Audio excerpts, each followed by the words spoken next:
সবাই যে তোমার ভালো চায় তা কিন্তু নয়। কিছু মানুষ খুব ভালো সেটা তোমার পাশে থাকে, কিন্তু সুযোগ পেলেই আঘাত করতেও ছাড়ে না। তোমার সাথে যতই মিষ্টি কথা বলুক না কেন, তোমার পেছনে গিয়ে ঠিক তোমার নামে নিন্দে করবে। তোমার উন্নতি কোনো দিন সহ্য করতে পারবে না। সামনে কংগ্রাচুলেশনসের বন্যা বইয়ে দেবে, কিন্তু মনে মনে হিংসে জাস্ট চলে যাবে।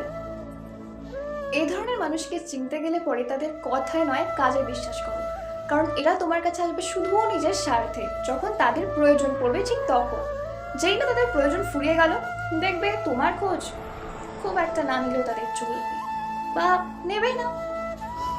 আর তোমাকে হয়তো প্রচুর প্রমিস করবে, প্রচুর ভালো ভালো কথা বলবে, কিন্তু এন্ড অফ দ্য ডে যখন সেটা কাজে প্রুভ করার বেলা আসবে, তখন দেখবে নেই, তাদের খোঁজই পাচ্ছ না, একদম গায়েব। তাই তাদের কাজে বিশ্বাস করো, কাজটা দেখো। কথায় মানুষ চেনা যাবে না।